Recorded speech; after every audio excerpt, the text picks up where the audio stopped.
बिस्मिल्लाहिर्रहमानिर्रहीम अस्सलाम वालेकुम। कल की वीडियो में हमने जो सिलेबस डिस्कस किया था इलेक्ट्रोकेमिस्ट्री के चैप्टर का, वो स्टूडेंट्स हमारे पास कुछ टॉपिक्स थे जो कि यहाँ पे आपको नज़र आ रहे होंगे। लेकिन एक मसला ये हुआ था कि वीडियो काफ़ी लेंथी हो गई थी और काफ़ी ज़्यादा हैवी वीडियो हो गई थी, तो वहाँ पे मैंने स्टॉप कर दिया था और हमारे 2 टॉपिक्स जो हैं वो रह गए थे, तो उनको आज हम डिस्कस करेंगे। सबसे पहले हम ये देख लेते हैं कि स्टैंडर्ड हाइड्रोजन इलेक्ट्रोड क्या होता है। स्टैंडर्ड हाइड्रोजन इलेक्ट्रोड जो है, इसके नेम से पता चल रहा है एक स्टैंडर्ड इलेक्ट्रोड है या एक रेफरेंस इलेक्ट्रोड है। स्टैंडर्ड क्या चीज़ होती है स्टूडेंट्स? कोई ऐसा पैरामीटर, कोई ऐसी चीज़ जिसके कंपैरिजन से हम बाकी सारी स्पीशीज़ की वैल्यूज़ को कैलकुलेट करते हैं। ठीक है, स्टैंडर्ड हाइड्रोजन इलेक्ट्रोड एक ऐसा इलेक्ट्रोड है जिसकी वैल्यू IUPAC सिस्टम ने जो है हमें फिक्स करके दे दी है कि उसकी वैल्यू होती है, स्टैंडर्ड रिडक्शन पोटेंशियल की वैल्यू 0.00 होती है। और पिछली वीडियो में मैंने आपको ये भी बताया था कि किसी भी इलेक्ट्रोड की अगर स्टैंडर्ड रिडक्शन पोटेंशियल की वैल्यू हमें गिवन हो, तो हम उस वैल्यू को माइनस के साइन के साथ जब मल्टीप्लाई करते हैं तो हमारे पास उसके स्टैंडर्ड ऑक्सीडेशन पोटेंशियल की वैल्यू आ जाती है। तो हाइड्रोजन के केस में हाइड्रोजन इलेक्ट्रोड के लिए जो है स्टैंडर्ड रिडक्शन पोटेंशियल और स्टैंडर्ड ऑक्सीडेशन पोटेंशियल की वैल्यू, दोनों वैल्यूज़ जो हैं वो 0.00 ही हैं। ठीक है, ये हमारे लिए एक बहुत ज़्यादा आसानी हो गई है कि जब स्टैंडर्ड इलेक्ट्रोड की वैल्यू 0 है तो रेफरेंस के साथ कंपेयर करके किसी और इलेक्ट्रोड की वैल्यू हम बहुत इजीली कैलकुलेट कर सकते हैं। उसके बाद जो स्टैंडर्ड हाइड्रोजन इलेक्ट्रोड है, चूँकि ये हाइड्रोजन इलेक्ट्रोड है तो ये गैशियस इलेक्ट्रोड है, इसमें हाइड्रोजन गैस को हम यूज़ करते हैं और स्टैंडर्ड कंडीशंस को यूज़ करते हैं। ठीक है, इसके नेम से भी पता चल रहा है। स्टैंडर्ड कंडीशंस मैंने पिछले वीडियो में भी आपको बताया था कि कौन सी होती हैं। टेम्परेचर होता है 298 केल्विन यानी कि 25 डिग्री सेल्सियस, और प्रेशर होता है 1 ATM 1 एटमॉस्फेरिक प्रेशर। गैस को हम इतने प्रेशर पर जो है वो अपने इलेक्ट्रोड के अंदर लेके आएंगे, और जो कंसंट्रेशन होती है किसी भी इलेक्ट्रोलाइटिक सॉल्यूशन की, वो होती है 1 मोलर। ठीक है, तो ये है स्टैंडर्ड कंडीशंस। अब ये देख लेते हैं कि जो स्टैंडर्ड हाइड्रोजन इलेक्ट्रोड है उसकी कंस्ट्रक्शन देख लेते हैं, डायग्राम बना लेते हैं। तो वो इस तरह से होता है स्टूडेंट्स कि एक हमारे पास कंटेनर होता है, उस कंटेनर में एक ग्लास जैकेट को रखा हुआ होता है इस तरह करके, और यहाँ से एक रास्ता होता है जहाँ से हाइड्रोजन गैस को अंदर दाखिल करवाया जाता है। यहाँ पे एक प्लैटिनम का पीस लगाया जाता है और प्लैटिनम के पीस के ऊपर फाइनली डिवाइडेड प्लैटिनम की कोटिंग की हुई होती है। फिर इस प्लैटिनम के पीस को कॉपर की वायर के साथ जो है बाहर के सर्किट के साथ कनेक्ट किया जाता है। मीन यहाँ से हम दूसरे इलेक्ट्रोड को कनेक्ट करेंगे इस कॉपर की वायर के साथ, जिस इलेक्ट्रोड का इलेक्ट्रोड पोटेंशियल हमने फाइंड करना होता है। अब यहाँ से हाइड्रोजन गैस को अंदर लेके आ रहे हैं, चूँकि ये स्टैंडर्ड हाइड्रोजन इलेक्ट्रोड है, तो हम पहले भी पढ़ चुके हैं कि जब किसी इलेक्ट्रोड को उसी के आयंस के सोल्यूशन में डिप किया जाता है तो वहाँ पे जो है 2 तरह की टेंडेंसीज डिवेलप होती हैं कि या तो वो इलेक्ट्रॉन लूज़ करता है या गेन करता है। तो हाइड्रोजन के केस में हाइड्रोजन के ही आयंस का सोल्यूशन यहाँ पे फिल किया जाएगा। हाइड्रोजन के आयंस के सोल्यूशंस कौन से होते हैं? एसिडिक सोल्यूशंस होते हैं। तो यहाँ पे हाइड्रोजन के केस में हम हाइड्रोक्लोरिक एसिड का 1 M सोल्यूशन जो है वो फिल कर लेंगे। ठीक है, यहाँ पे HCl सोल्यूशन जिसकी कंसनट्रेशन होगी 1 M, और हाइड्रोजन गैस को अंदर दाखिल करवाएंगे तो इसका प्रेशर जो है वो हम रखेंगे 1 एटमॉस्फेरिक प्रेशर। और ये जो पीस लगा हुआ है ये है प्लैटिनम का पीस, और ये कॉपर की वायर होती है, और यहाँ पे ये ग्लास जैकेट है।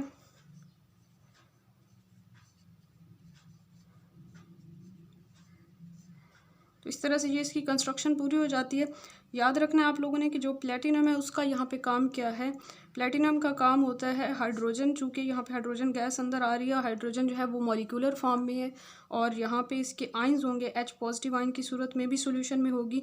तो H2 और H पॉजिटिव आयन के अंदर जो इक्विलिब्रियम को डेवलप करना है वो काम है प्लैटिनम का, और इसको मेंटेन रखना है, मतलब इसके रिएक्शन को। हाइड्रोजन इलेक्ट्रोड स्टूडेंट बेसिकली ये है कि इसके 2 तरह से ये काम कर सकता है। अगर तो हम किसी ऐसे इलेक्ट्रोड के साथ इसको कनेक्ट करते हैं जो कि इलेक्ट्रॉन को लूज़ करने की एबिलिटी रखता है, तो क्या होगा कि वो एनोड के तौर पे काम करेगा चूँकि उसने इलेक्ट्रॉन लूज़ किए हैं, और ये जो है कैथोड के तौर पे काम करेगा। अगर हम कोई और इलेक्ट्रोड कनेक्ट करते हैं इसके साथ जिसकी जो है नेचुरल टेंडेंसी इलेक्ट्रॉन को गेन करने की, तो वो क्या करेगा, वो हमारे पास कैथोड के तौर पे काम करेगा, और ये हमारा रेफरेंस इलेक्ट्रोड जो है ये एनोड के तौर पे काम करेगा। तो ये बहुत एक बेस्ट इसकी प्रॉपर्टी है कि ये दोनों तरह से जो है वो टेंडेंसी शो करता है। तो यहाँ पे हम रिएक्शन राइट कर लेते हैं। 2H पॉजिटिव आयंस जब 2 इलेक्ट्रॉन्स पिक करेंगे तो ये चेंज हो जाएंगे H2 में, यानी कि मॉलिक्यूलर फॉर्म में। यहाँ पे क्या हो रहा है, लेफ़्ट टू राइट अगर हम जा रहे हैं तो यहाँ पे रिडक्शन का प्रोसेस हो रहा है, और राइट टू लेफ़्ट अगर हम जाएंगे तो ऑक्सीडेशन का प्रोसेस होगा। तो हाइड्रोजन इलेक्ट्रोड की दोनों तरह की कैपेबिलिटी होती है कि डिपेंड करता है कि जिस इलेक्ट्रोड की हम वैल्यू मेजर कर रहे हैं उसके अकॉर्डिंग जो है ये या तो ऑक्सीडेशन शो करेगा या फिर रिडक्शन शो करेगा, और इस तरह से इक्विलिब्रियम का एक जो है वो रिएक्शन डेवलप हो जाएगा, और इसको मेंटेन रखने का काम होता है इस प्लेटिनम की शीट या प्लेटिनम के पीस का काम होता है। ठीक है, आगे हम देखते हैं कि जब इस तरह से हमारे पास ये डेवलप हो गया, अब क्या करेंगे कि इधर से जो है हम किसी भी इलेक्ट्रोड को कनेक्ट कर सकते हैं जिसका हमने इलेक्ट्रोड पोटेंशियल मेजर करना होता है। यहाँ पे एक और बात याद रखनी है कि हाइड्रोजन इलेक्ट्रोड को हम एज एन अभी जो मैंने बताया कि एज एन कैथोड भी यूज़ कर सकते हैं और एनोड के तौर पर भी यूज़ कर सकते हैं, लेकिन चूँकि मोस्टली जो है हमें जो IUPAC सिस्टम जो है international union of pure and applied chemistry, उसने हमें सारी वैल्यूज़ जो हैं किस फॉर्म में दी हुई हैं, रिडक्शन पोटेंशियल की फॉर्म में दी हुई हैं। तो हम क्या करते हैं, हम किसी भी इलेक्ट्रोड को रिडक्शन करवाते हैं, मीन के किसी भी इलेक्ट्रोड को कैथोड के तौर पे यूज़ करते हैं। जिस भी इलेक्ट्रोड का हमने इलेक्ट्रोड पोटेंशियल फाइंड करना होता है तो उसको हम कैथोड के तौर पे यूज़ करेंगे, और अपने रेफरेंस इलेक्ट्रोड को यानी कि शी को हम एनोड के तौर पे उसके साथ कनेक्ट करेंगे। और पिछले वीडियो में मैंने आपको ये भी बताया था कि जिस भी इलेक्ट्रोड को हम एनोड के तौर पे कर रहे होते हैं, एनोड के तौर पे यूज़ कर रहे होते हैं, तो हम उसे लेफ़्ट साइड पे कंस्ट्रक्ट करते हैं। जो भी हमारी डायग्राम होती है वहाँ पे लेफ़्ट साइड पे हमने लगाना होता है उस एनोड को, उस इलेक्ट्रोड को जिसको हमने एनोड के तौर पे काम करवाना है, और राइट साइड पे हम लगाते हैं, यहाँ पे थोड़ी सी मिस्टेक हो गई है, लेफ़्ट साइड पे हम अपना एनोड लगाते हैं, ठीक है, और राइट साइड पे हम अपना कैथोड लगाते हैं। ये इसलिए भी हम कर लेते हैं कि यहाँ पे हमें याद रह जाए कि राइट साइड पे रिडक्शन होनी है तो राइट साइड पे कैथोड पे होगी रिडक्शन। ठीक है, कैथोड और एनोड की मैंने आपको डेफिनेशंस भी लिखवाई थी कि कैथोड वो इलेक्ट्रोड होता है जिस पे रिडक्शन होती है, इसलिए हम इसे राइट साइड पे रखते हैं। राइट से रिडक्शन आप लोगों ने याद रखना है, और एनोड वो इलेक्ट्रोड होता है जिस पे ऑक्सीडेशन होती है, तो उसे हम लेफ्ट साइड पर बनाते हैं। तो आगे हम जो है एक एग्जाम्पल ले लेते हैं कि किस तरह से हम शी को यूज़ करके किसी भी इलेक्ट्रोड का इलेक्ट्रोड पोटेंशियल फाइंड करते हैं। हाँ जी, अगर हमारे पास इस तरह से क्वेश्चन गिवन हो कि एक जो है सेल का यहाँ पे नोटेशन हमें बताया हुआ है, और इस नोटेशन को यूज़ करते हुए हमने सेल का EMF फाइंड करना है अकॉर्डिंग टू स्टैंडर्ड कंडीशंस। तो मैंने प्रीवियस लेक्चर में आपको बताया था कि स्टैंडर्ड कंडीशन पे जब भी हम किसी इलेक्ट्रोड का या किसी सेल का पोटेंशियल फाइंड करते हैं तो हम शी को यूज़ करते हैं, यानी स्टैंडर्ड हाइड्रोजन इलेक्ट्रोड को यूज़ करते हैं। और नॉन स्टैंडर्ड कंडीशंस अगर यूज़ करेंगे तो फिर हम नर्स्ट इक्वेशन से हेल्प लेते हैं, जो कि हम इंशाल्लाह आगे देखेंगे, उसके क्वेश्चंस करेंगे। तो यहाँ पे अगर ये क्वेश्चन है, पहले तो हम ये नोटेशन को रीड कर लेते हैं कि इससे हमें क्या पता जा रहा है। सेंटर में आपको ये 2 लाइन्स नज़र आ रही हैं, ये साल्ट ब्रिज की जो है वो अलामत होती है, ये सिंबल होता है। तो ये यहाँ से हमें पता चल रहा है कि ये यकीनन एक गैल्वानिक सेल की नोटेशन है, क्योंकि यहाँ पे साल्ट ब्रिज का जो है सिंबल हमें नज़र आ रहा है। तो उसके लेफ़्ट साइड पे मैंने आपको बताया था एनोड होता है, राइट साइड पे होता है कैथोड। तो यहाँ पे जो एनोड का रिएक्शन हमें बताया हुआ है वो ये बताया हुआ है कि जिंक जो है वो चेंज हो रहा है Zn2 पॉजिटिव में, मीन के जिंक की ऑक्सीडेशन स्टेट जो है वो इंक्रीज़ हो रहा है, इट्स मीन के जिंक की ऑक्सीडेशन हो रही है। तो पहले हम इस सेल को डायग्रामेटिकली बना के देख लेते हैं ताकि हमारे माइंड में कंसेप्ट क्लियर हो जाए कि अच्छा ये सेल इस तरह से होगा, और फिर हम उसके EMF को कैलकुलेट करने की कोशिश करेंगे। तो ये ऐसे होगा स्टूडेंट्स के लेफ़्ट साइड पे हमारे पास जिंक का इलेक्ट्रोड, और उसी के आयंस के सॉल्यूशन में हमने इसे डिप किया हुआ होगा, ये प्रीवियस लेक्चर में भी हमने बनाया था। तो यहाँ पे जिंक का इलेक्ट्रोड हो जाएगा और जिंक सल्फेट का सॉल्यूशन होगा। इस साइड पे जो है हमारे पास कॉपर का इलेक्ट्रोड, ठीक है, कॉपर का इलेक्ट्रोड होगा। कॉपर सल्फेट का सोल्यूशन यहाँ पे फिल किया हुआ होगा और यहाँ पे साल्ट ब्रिज भी हमें नज़र आ रहा है, तो हम यहाँ पे साल्ट ब्रिज भी लगा देते हैं।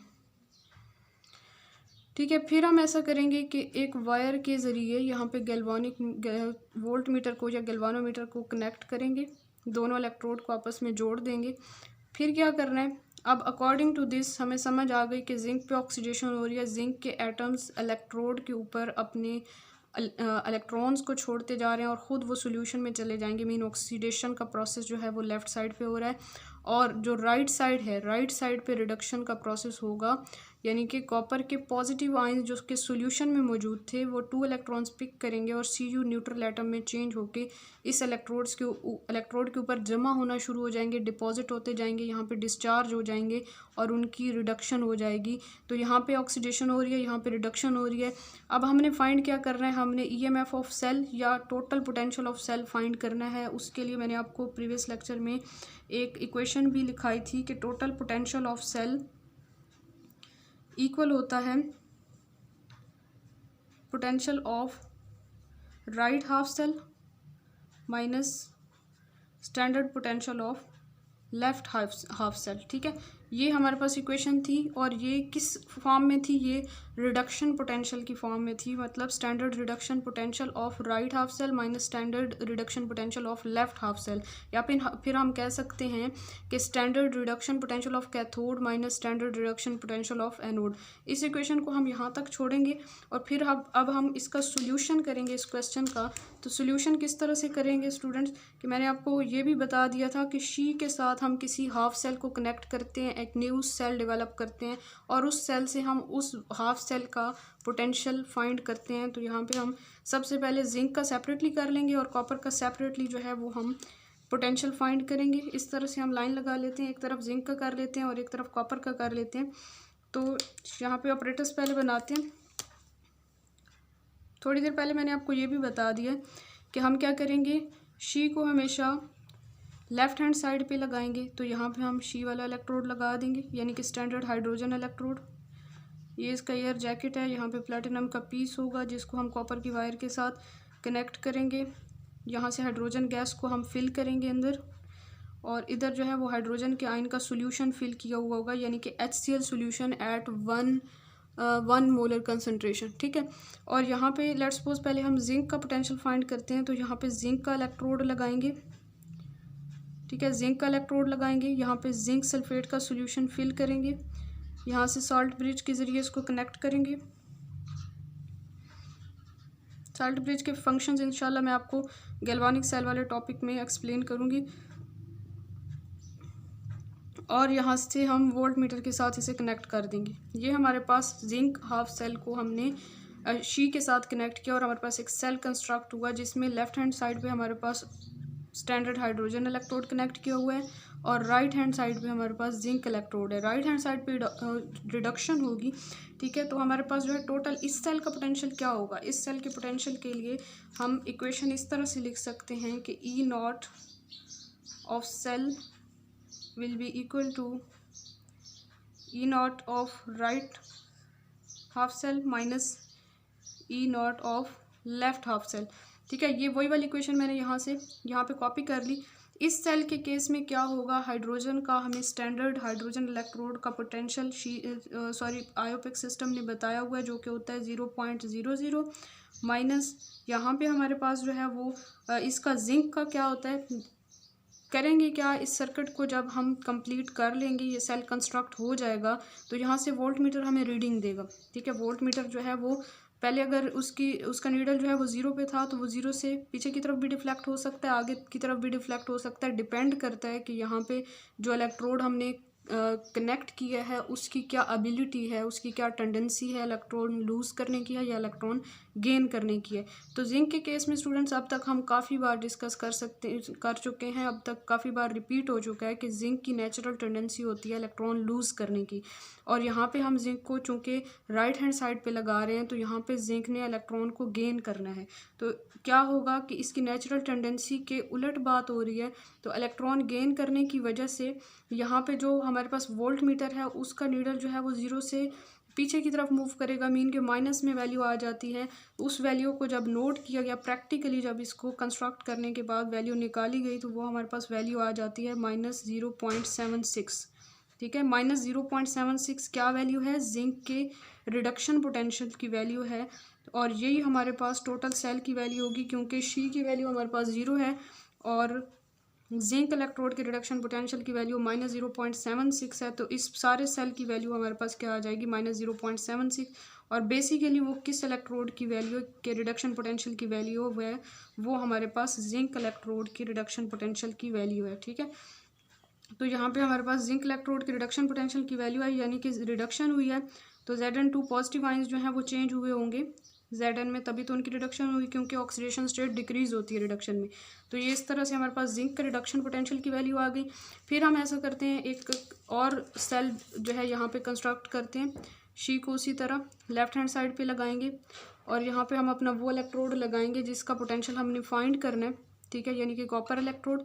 और यहाँ पे हम शी को कनेक्ट कर देंगे, हाइड्रोजन गैस को फिल करेंगे 1 atm प्रेशर पे।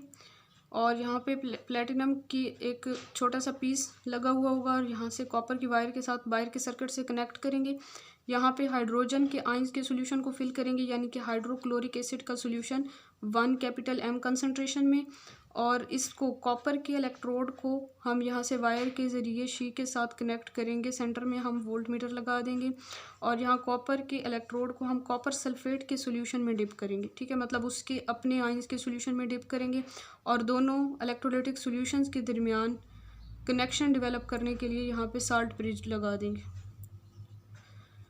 ये हो गई कंस्ट्रक्शन। फिर मैंने आपको ये बताया था कि राइट हैंड साइड पे रिडक्शन होगी और लेफ्ट हैंड साइड पे ऑक्सीडेशन होगी। राइट हैंड साइड पे कैथोड होता है, लेफ्ट हैंड साइड पे एनोड होता है। अब टोटल इस सेल का ईएमएफ हम कैसे मालूम करेंगे? सेम वही वाली इक्वेशन आ जाएगी कि E0 of cell is equal to standard potential of right half cell minus standard potential of left half cell. ठीक है, तो जब प्रैक्टिकली इस सेल को कंस्ट्रक्ट किया गया तो ये देखा गया कि यहाँ पे जो वोल्ट मीटर है उसकी वैल्यू, उसका नीडल जो है वो 0 से थोड़ा सा आगे की तरफ मूव हुआ। कितनी वैल्यू तक मूव हुआ? +0.34 तक जो है उसने रीडिंग हमें दी। और ये वोल्टेज या ये पोटेंशियल जो है वो कॉपर के इलेक्ट्रोड का पोटेंशियल होता है। और प्लस में ये वैल्यू आ गई और यहाँ पे शी की वैल्यू हमें पहले से मालूम है 0.00 होती है। और टोटल सेल का पोटेंशियल कितना आ गया हमारे पास? टोटल सेल का पोटेंशियल आ गया 0.34, जो कि एक्चुअली किसका होगा? कॉपर के इलेक्ट्रोड का पोटेंशियल होगा, स्टैंडर्ड रिडक्शन पोटेंशियल होगा कॉपर के इलेक्ट्रोड का। और चूंकि ये प्लस में वैल्यू आ रही है तो इससे हमें ये बात क्लियर हो रही है कि कॉपर की नेचुरल टेंडेंसी है रिड्यूस होने की। ठीक है, तो हम इसे इस तरह से लिख सकते हैं, कॉपर ने चूँकि रिडक्शन शो की है तो कॉपर के 2 पॉजिटिव आयंस जो हैं वो चेंज होंगे कॉपर न्यूट्रल में। तो ये इनका स्टैंडर्ड रिडक्शन पोटेंशियल हम इस फॉर्म में लिख सकते हैं 0.34। कॉपर इलेक्ट्रोड का स्टैंडर्ड रिडक्शन पोटेंशियल जो है ये आ जाएगा वोल्ट्स के यूनिट में। और यहाँ पे standard reduction potential of zinc electrode 0.76, जो कि माइनस के साइन के साथ है, क्योंकि जिंक की ये नेचुरल टेंडेंसी नहीं होती रिड्यूस होना। अब शी के रिस्पेक्ट से हमने जिंक इलेक्ट्रोड का पोटेंशियल अलहदा से फाइंड किया और कॉपर इलेक्ट्रोड का रिडक्शन पोटेंशियल अलहदा से फाइंड किया। अब हम क्या करेंगे, ये जो हमारा क्वेश्चन था वहाँ पे हमें ईएमएफ चाहिए था इस सेल का जिसमें जिंक और कॉपर आपस में कनेक्ट हुए हुए हैं। तो हम क्या करेंगे, इस इक्वेशन को आप राइट करेंगे, standard reduction potential of standard potential और EMF of cell is equal to standard reduction potential of right half cell minus standard reduction potential of left half cell. अब सिंपली हमने करना क्या है, यहाँ पे वैल्यूज़ पुट कर देनी है जो कि शी के रेफरेंस से हमने फाइंड कर ली थी। तो राइट साइड पे हमारे पास कॉपर इलेक्ट्रोड लगा हुआ है। कॉपर इलेक्ट्रोड की वैल्यू शी के रिस्पेक्ट से आई थी 0.34 वोल्ट्स माइनस जो स्टैंडर्ड रिडक्शन पोटेंशियल जिंक का आ रहा है वो है -0.76 वोल्ट्स। तो माइनस माइनस प्लस हो जाना है, इन दोनों को प्लस करने के बाद हमारे पास वैल्यू हो जाती है 1.1 वोल्ट्स, जो कि हमारे सेल का टोटल ईएमएफ है या टोटल पोटेंशियल है। और ये सेल कौन सा था? जिंक कॉपर सेल था, जिसको डैनियल सेल कहते हैं। तो ये आप लोगों ने याद रखना है कि जो डैनियल सेल होता है उसका ईएमएफ क्या होता है? 1.1 वोल्ट्स। ठीक है, तो ये हमारा क्वेश्चन सॉल्व हो गया। अगर आप लोगों को इसमें कोई कन्फ्यूजन हो तो आप लोग मुझसे डिस्कस कर सकते हैं। अच्छा स्टूडेंट्स, यहाँ पे हमने जिंक इलेक्ट्रोड का स्टैंडर्ड रिडक्शन पोटेंशियल शी के रेफरेंस से फाइंड कर लिया और कॉपर इलेक्ट्रोड का भी स्टैंडर्ड रिडक्शन पोटेंशियल शी के रेफरेंस से फाइंड किया। तो इस तरह से जो है ना, आईयूपीएसी सिस्टम ने, international union of pure and applied chemistry जो है, उन्होंने क्या किया कि बहुत से इलेक्ट्रोड्स को बारी बारी शी के साथ कनेक्ट करके उनके स्टैंडर्ड रिडक्शन पोटेंशियल्स फाइंड कर लिए और उन स्टैंडर्ड रिडक्शन पोटेंशियल्स की एक लिस्ट बना ली जिसको हम इलेक्ट्रोकेमिकल सीरीज़ के नेम से जानते हैं। तो हमारा जो नेक्स्ट टॉपिक है वो भी इलेक्ट्रोकेमिकल सीरीज़ का है और उस लिस्ट को किस बेस पे बनाया गया, स्टैंडर्ड रिडक्शन पोटेंशियल की बेस पे, और इंक्रीजिंग ऑर्डर में जो है वो स्टैंडर्ड रिडक्शन पोटेंशियल की लिस्ट बनाई गई है जिसे इलेक्ट्रोकेमिकल सीरीज़ या स्टैंडर्ड रिडक्शन पोटेंशियल सीरीज़ भी कहते हैं। तो अब उसको बहुत ही इंटरेस्टिंग वे में हम याद कर लेते हैं कि किस तरह से स्टैंडर्ड रिडक्शन पोटेंशियल सीरीज़ या इलेक्ट्रोकेमिकल सीरीज़ को हम अपने माइंड में रख सकते हैं, अच्छे से उसे मेमोराइज कर सकते हैं। और उसका फ़ायदा क्या होगा कि कोई भी न्यूमेरिकल या कोई भी एमसीक्यूज़ न्यूमेरिकल टाइप आ जाता है तो अगर उस सीरीज़ का सीक्वेंस हमें याद होगा, उन सारे इलेक्ट्रोड की वैल्यूज़ हमने बिल्कुल याद नहीं करनी, ये आप लोगों ने याद रखना है, सिर्फ सीक्वेंस हमने याद रखना है उसका। जब हमें सीक्वेंस याद होगा तो हम कोई से भी दो इलेक्ट्रोड्स आपस में कंपेयर कर सकते हैं कि आया कि वो इलेक्ट्रोड ऑक्सीडेशन शो करेंगे या रिडक्शन शो करेंगे with respect to each other. ठीक है, तो वो सीरीज़ हम देखते हैं। हाँ जी, स्टैंडर्ड रिडक्शन पोटेंशियल के इंक्रीजिंग ऑर्डर में सारे इलेक्ट्रोड्स को एक लिस्ट में अरेंज किया गया है। उस लिस्ट को हम इलेक्ट्रोकेमिकल सीरीज़ कहते हैं। और इलेक्ट्रोकेमिकल सीरीज़ को किस तरह से डिफ़ाइन करेंगे, हम कह सकते हैं कि the arrangement of electrode system in order of increasing standard electrode potential. और in order of increasing standard electrode potential, कौन सा इलेक्ट्रोड पोटेंशियल, रिडक्शन पोटेंशियल। और ये सीरीज़ हमें किसने डेवलप करके दी है, IUPAC ने। इस सिस्टम के ज़रिए जो है हमें मालूम पड़ा है कि इस तरह से एक इलेक्ट्रोकेमिकल सीरीज़ होती है और ये सारी वैल्यूज़ जो हैं वो एक्सपेरिमेंटली कैलकुलेट की गई हैं। तो इनको हमने रटा नहीं लगाना, हमने जस्ट एक सीक्वेंस याद रखना है। यहाँ पे एक और बहुत इंपॉर्टेंट बात मैं आप लोगों को बता दूँ कि चूँकि ये लेक्चर्स जो हैं मैं मैट्रिक, FSC और BSc की डिफरेंट बुक्स से बहुत सा नॉलेज इकट्ठा करके और उसको फिर सम अप करके और फिर एक कम्पैक्ट फॉर्म में यहाँ पे वो टॉपिक मैं डिलीवर कर रही होती हूँ। तो ये आप लोगों के लिए बहुत ज़्यादा अच्छा रहेगा, बहुत ज़्यादा फ़ायदेमंद होगा कि आप यहाँ से मेरी वीडियोस को देख के साथ में अपने नोट्स बनाते जाएं। आगे आपको बहुत ज़्यादा ये काम आएंगे ये नोट्स, क्योंकि आपको बहुत सी बुक्स को स्टडी नहीं करना पड़ेगा। जैसे कि ये जो लेक्चर है, ये जो इलेक्ट्रोकेमिकल सीरीज़ है, ये डिफरेंट बुक्स में, कुछ बुक्स में 24 एलिमेंट्स की सीरीज़ दी हुई है, कुछ में लेस दैन 24। लेकिन चूँकि हमारे कॉम्पिटिटिव एग्ज़ाम्स में क्या होता है कि कहीं से भी कोई भी क्वेश्चन आ जाता है और फिर स्टूडेंट्स ये कह रहे होते हैं कि हमने ये चीज़ पढ़ी हुई नहीं है। तो वो पढ़ी हुई कैसे नहीं होती, क्योंकि हम डिफरेंट बुक से सर्च नहीं कर रहे होते नॉलेज को। तो मैंने आप लोगों की और अपनी आसानी के लिए ये सीरीज़ जो है 3-4 बुक्स से सारे इलेक्ट्रोड्स को लेके उसको एक और सीरीज़ में कन्वर्ट कर दिया है। मीन कि उनको सीक्वेंस से अरेंज किया, उसी तरह डिफरेंट बुक्स में डिफरेंट इलेक्ट्रोड्स थे तो मैंने सबको सम अप कर दिया है। जहाँ पे 24 एलिमेंट्स की या 24 इलेक्ट्रोड्स की सीरीज़ थी, वहाँ पे मैंने 37 स्पीशीज़ की सीरीज़ जो है वो बना दी है। और बहुत ही इंटरेस्टिंग वे में मैं आप लोगों को बताने जा रही हूँ। टोटल आप लोगों ने 6 सेंटेंसेस यूज़ करने होंगे, निमोनिक्स जिनको हम कहते हैं, और वो हिंट्स होंगे, मीन के उनके ज़रिए आप वो सारी सीरीज़ अच्छे से मेमोराइज़ कर सकते हैं और सीक्वेंस जो है आप लोगों को याद रह जाएगा और फिर किसी भी किस्म का क्वेश्चन करना आप लोगों के लिए मुश्किल नहीं होगा। तो हम स्टार्ट करते हैं। स्टार्टिंग वाले जो एक और बात कि स्टार्टिंग वाले जो एलिमेंट्स हम राइट करेंगे उनका स्टैंडर्ड रिडक्शन पोटेंशियल सबसे कम होगा और उसके बाद जो है आगे नीचे चलते जाएंगे तो बढ़ता जाएगा स्टैंडर्ड रिडक्शन पोटेंशियल। अब यहाँ पे एक और कॉन्सेप्ट समझने की बात है कि कौन से एलिमेंट्स ऐसे होते हैं जिनका स्टैंडर्ड रिडक्शन पोटेंशियल कम होता है। ये वो एलिमेंट्स होंगे जो कि रिड्यूस नहीं होना चाहते, तभी तो उनकी नेगेटिव में, माइनस में वैल्यू आएगी, नेगेटिव साइन के साथ वैल्यू आएगी, क्योंकि वो रिड्यूस होना पसंद नहीं करते। और रिड्यूस होना कौन से एलिमेंट पसंद नहीं करते, मेटल्स, क्योंकि मेटल्स जो होते हैं वो मोस्ट इलेक्ट्रोपॉजिटिव होते हैं, वो इलेक्ट्रॉन लूज़ करना पसंद करते हैं। और यहाँ पे हम रिडक्शन की बात कर रहे हैं, मीन के गेन ऑफ इलेक्ट्रॉन। तो यहाँ पे स्टार्टिंग में हमारे पास मेटल्स होंगे जो कि स्टैंडर्ड रिडक्शन पोटेंशियल शो करेंगे माइनस के साइन में, मीन के सबसे लो स्टैंडर्ड रिडक्शन पोटेंशियल मेटल्स का होता है, जिसमें लिथियम का सबसे कम होता है। उसके बाद आगे चलते जाते हैं तो फिर नॉन मेटल्स आ जाते हैं बिल्कुल एट द एंड।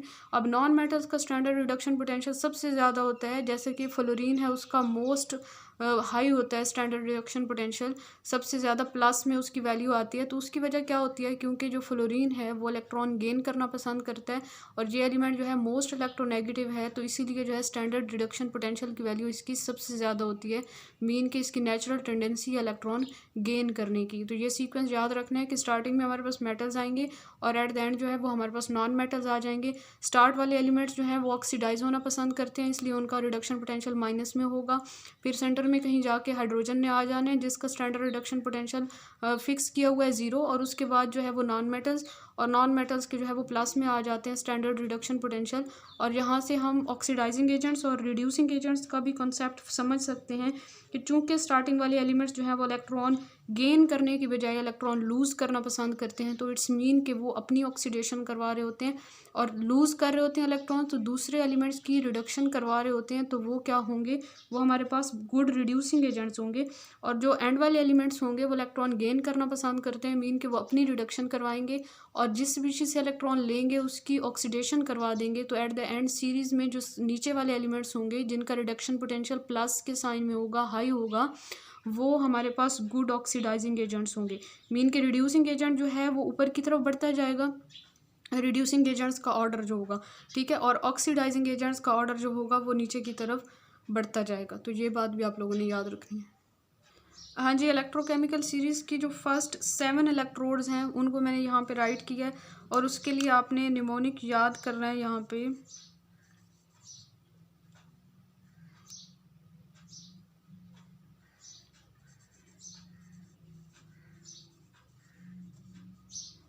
जो सेंटेंस आप लोगों को हेल्प करेगा इस सीक्वेंस को याद रखने के लिए, वो आप लोगों ने याद रखना है, लेके कैमरा ना मांगो आल्टो, ठीक है, यानी कैमरा लेके जो है वो कार की फरमाइश ना करें आप। तो इस तरह से ले से लिथियम, के से पोटाशियम आ जाएगा, कैमरा सी ए, यहाँ पे सी ए का सिंबल, N A sodium, M G magnesium और ए एल। तो इस तरह से ये सिंबल्स आपको सीक्वेंस में याद हो जाएंगे इस वाले सेंटेंस के थ्रू। तो ये आप लोगों के लिए आसान रहेगा।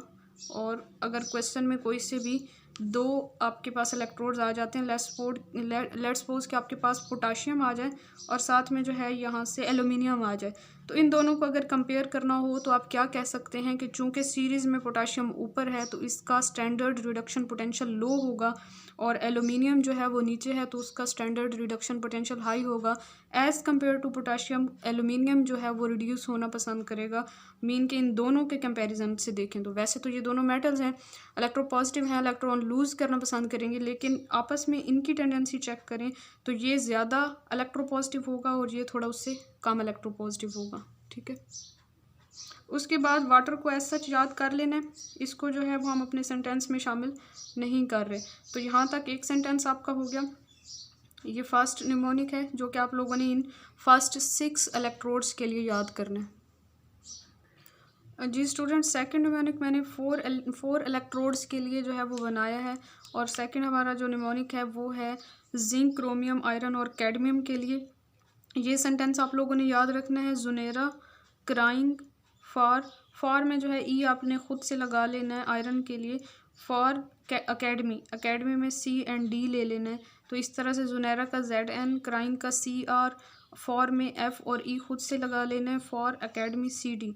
तो इस तरह से जो है हमारे पास ये 4 इलेक्ट्रोड्स भी हमें अच्छे से याद हो जाएंगे इस सेंटेंस से। इनका सीक्वेंस भी नहीं भूलेगा 8 से 11 तक। और 12 वाला जो लेड सल्फेट है उसको एज सच याद कर लेंगे कि 12 पे जो है हमारे पास कोई निमोनिक नहीं है। तो ये सेकंड निमोनिक हो गया। और अगर आप लोग चाहें तो यहाँ पे इस तरह स्लैश लगा के इक्वेशन भी लिख सकते हैं हम, लेकिन चूंकि ये रिडक्शन की फॉर्म में हम सारी सीरीज़ को अरेंज कर रहे हैं स्टैंडर्ड रिडक्शन पोटेंशियल, तो Zn2 पॉजिटिव किस में चेंज होगा, Zn में। Cr3 पॉजिटिव किस में चेंज होगा, Cr में। रिडक्शन का क्या मतलब होता है, गेन ऑफ इलेक्ट्रॉन। जब इलेक्ट्रॉन इनमें ऐड होंगे तो जिंक 2 इलेक्ट्रॉन्स पिक करेगा तो जिंक न्यूट्रल एटम में चेंज हो जाएगा। क्रोमियम 3 पॉजिटिव आइन, ये पॉजिटिव आइन ये 3 इलेक्ट्रॉन्स पिक करके क्रोमियम में, तो इस तरह आप स्लैश लगा के साथ में इनके न्यूट्रल फॉर्म्स भी लिख सकते हैं, अपनी सीरीज़ को कंप्लीट कर सकते हैं। लेकिन अगर जस्ट इतना ही हो जाए, यही आपके माइंड में हो, यही सीक्वेंस याद हो जाए तो ये भी बहुत है। सेकंड सेंटेंस या सेकंड निमोनिक जो था वो हमारा ये था कि जुनेरा क्राइंग फॉर अकेडमी। और उसके बाद जो फोर्थ है ये भी 4 एलिमेंट्स के लिए या 4 इलेक्ट्रोड्स के लिए है, कोबाल्ट, निकल, SN और PB, ठीक है, इनके लिए है। तो इसमें जो है हम ये सेंटेंस यूज़ करेंगे, कोको नहीं सुनता फिर भी, ठीक है। तो यहाँ से कोको से CO, नहीं से, नहीं को हम शॉर्ट फॉर्म में NI लिख देते हैं, निकल, और सुनता से S और N ले लेंगे, और फिर भी से जो है P और B ले लेंगे। तो इस तरह से ये हमारे पास 4 इलेक्ट्रोड्स हमें याद हो जाएंगे।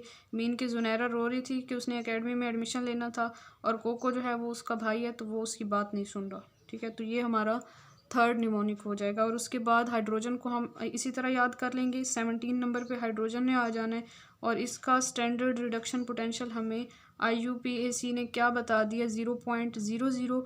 इससे ऊपर जितने भी एलिमेंट गुजर चुके हैं उनका नेगेटिव में होगा, क्योंकि वो इलेक्ट्रोपॉजिटिव एलिमेंट होते हैं, रिड्यूस होना पसंद नहीं करते, तो उनका रिडक्शन पोटेंशियल का जो वैल्यू है वो नेगेटिव होगी।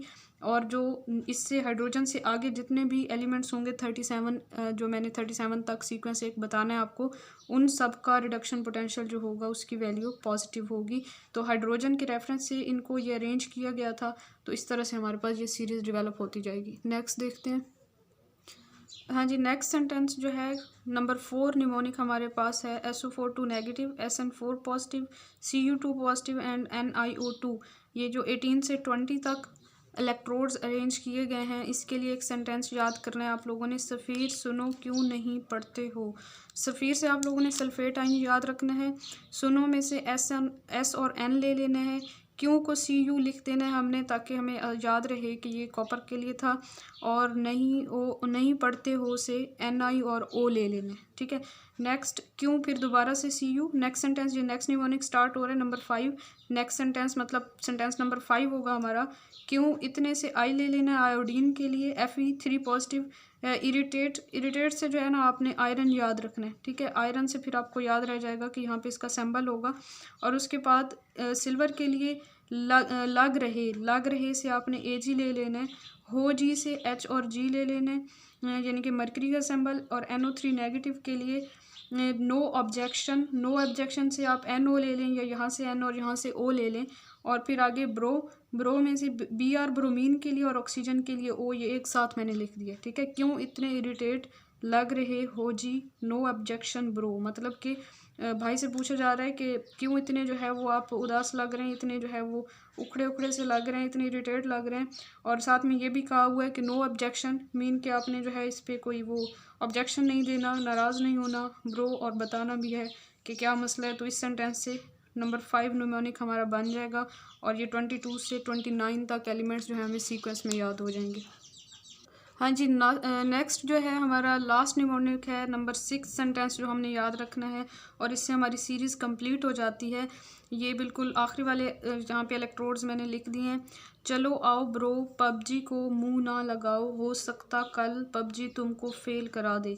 तो यहाँ से हमारे पास किस तरह से ये इन एलिमेंट्स के सिंबल्स बनेंगे। चलो से C और L ले लेंगे, क्लोरीन बन जाएगा।